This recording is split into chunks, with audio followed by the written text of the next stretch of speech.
let's look at how to thread up the machine, and we're going to be looking at all of the upper threading right now. So when you first get your machine, all the threads will be pulled together and taped over here on the side, and there will be this paper piece to help kind of protect the foam.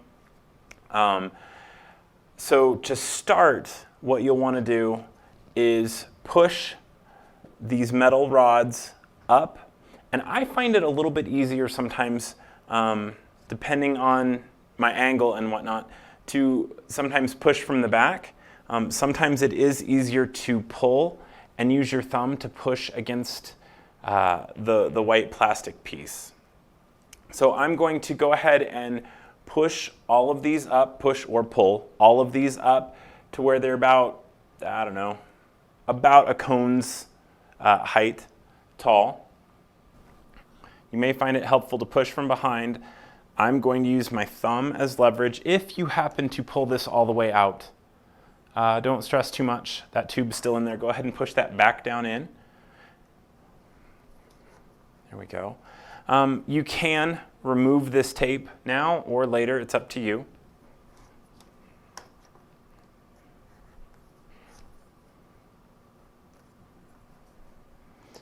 Actually, I'm going to have better luck if I do it now because these are getting a little bit tight.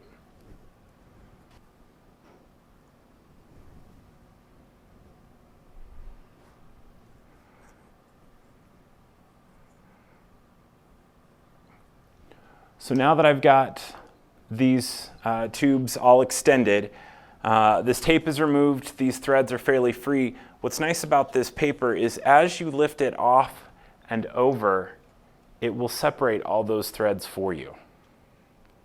So now they're all nice and separated, and now I'm ready to put the cones on my machine. Front to back, back to front, in order. It's totally up to you. I try to do my best to stay out of my way. That's going to make sense here in a minute. As I'm tying threads and leaving them, I will throw the back row to the back. I'll pull the front row forward, just to kind of, again, stay out from under future cones as I'm placing them. So I will start, and I'm going to take off a bit of thread, just cast off a little bit in my hand, and I will slide this cone over the rod, and then there is a little bit of thread. The thread is currently trapped underneath the cone, and that's not going to work for me. So I'm going to pull the old thread from the top of the cone out, and then I'm going to tie these two threads together. You can tie them into a square knot, and that will actually go through the eye of the needle. I've been tying a slip knot long enough. I can do that, and it's a little bit faster for me. When I was first learning and doing this, I couldn't make it through the eye of the needle even 30% of the time without it popping or coming undone. So square knot's a little bit safer bet. Let's look again at how to place that cone on that rod and pull that thread through. So I've got my thread right here. I'm going to put the cone over. I'm going to extend. If you don't have your thread rod extended enough, you can push this tube up a little bit and grab the old thread, and then you're going to want to tie those together.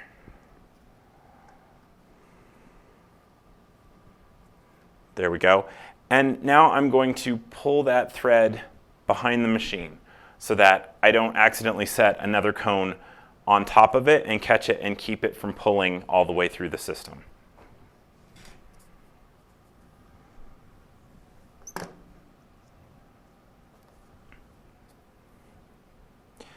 What colors go where is completely up to you. But what you may want to think about efficiency-wise is what colors you're going to be using the most often and put those to the back because you're going to be changing them less often. And then the colors that you're probably going to be changing the most often, either put them on the side or on the front or somewhere that you can get to fairly easily.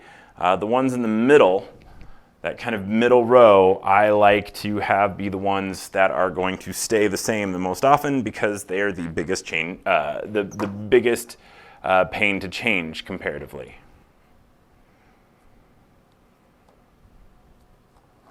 That being said, I don't always have that much forethought, and will often be changing out threads right and left when I'm putting on a new job.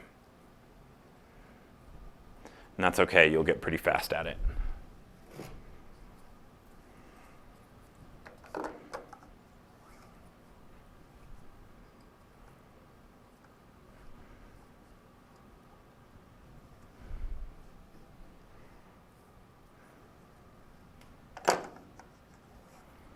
So right now, I just put that purple cone down, and it's sitting on a piece of gray thread. So I want to make sure that that doesn't stay that way. So I'm going to pull this thread back and out from under this cone.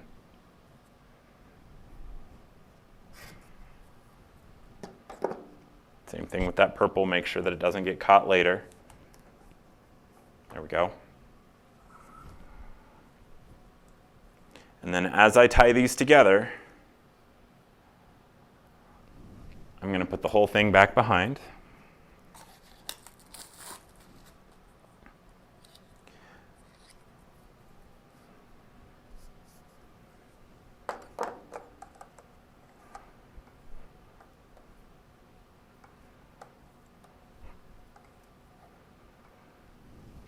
All right. So here's a really good one to see. I've got my old thread here. I've got my new cone. It's going to go down over it, trapping it. I'm going to push that up a little bit so that I can grab that old thread, pull it through. So now I have the old thread and the new thread. I'm going to tie them together. There we go. That one can just stay to the side because it's not going to get in anybody's way. Go. I want to make sure that these get seated fairly well down on there. I don't want the thread to be able to get caught kind of underneath here as it's whipping around. That'll cause me a thread break.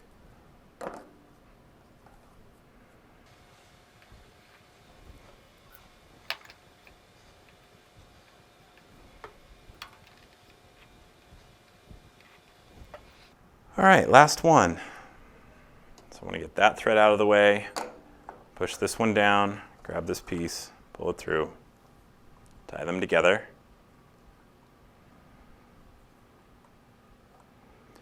Pull the knot tight. So these are all tied together now. I've got the old threads that are all the way through the system. So when you first get your machine, thread will be all the way through the system. You saw it taped over here. It's all the way through the system, comes down. All the way through the eye of the needle. That's fantastic. That makes our life threading up the new machine much easier. We're just tying these on. Let me get these threads out of the way, and then I'm going to lift all of these pinch rollers.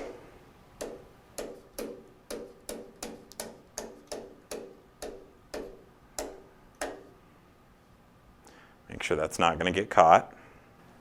And now that I have all of these pinch rollers lifted, I'm going to be looking down here, and just behind the needle, the thread is caught in this holder here, and I'm going to put my finger back behind it and pull these threads so that I can get a hold of all the threads, and since these are not keeping pressure on the thread anymore, we can pull them all the way through the system.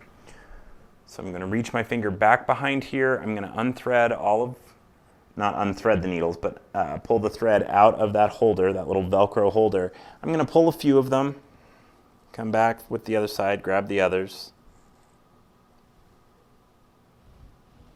There we go. And I'm pulling gently, and if you feel resistance, see, so needle 7 right now is giving me a good bit of resistance.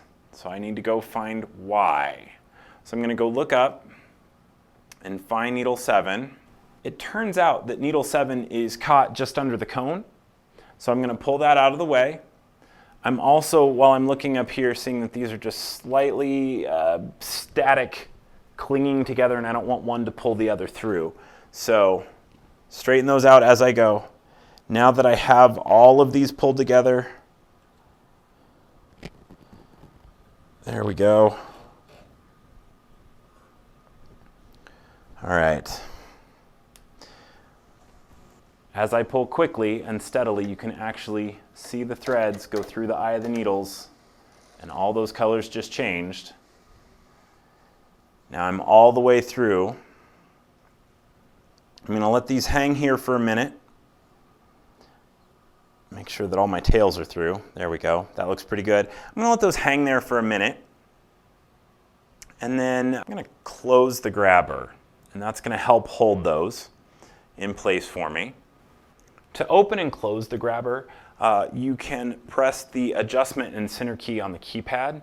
It's the one that looks like a windshield wiper and a bullseye. So adjustment and center key. And I press them at the same time and it's going to open and close that grabber. I'm going to keep it closed right now. That's going to hold all my threads into place down here. And now I need to make sure that they are held in place appropriately up here. And the only reason I'm leaving this closed is so that when I use my scissors and trim these up, it's going to stay nice and held, and then I'll open it back up in a minute. It also gives me a nice judge of about how long to do it. But now I need to look back up here at where these pinch rollers are hitting this thread. And what I need to do is I need to make sure that all of these threads are lined up on these little V-notches in the cover behind it. So we've got the pinch roller, and then inside here we've got the feed roller, so that's what's going to push the thread or pull it off the spool or the cone and feed it through. So feeding the thread through, this little pinch roller up here just keeps the pressure on it, and we need to make sure that it's lined up on that V. If that's not happening and it walks out to the side, it's not going to have the resistance when it needs it, and it's going to have too much thread when it doesn't want it, and it can cause you bird nests. So make sure when you're ready to sew that these are down and that this thread is lined up. So I'm going to line that up and I'm going to push this down, and I'm just making sure that that thread is lined up on each of these little V-notches. There we go. So I'm looking right here at that little notch. So I'm going to slide this back into place, put that pinch roller down.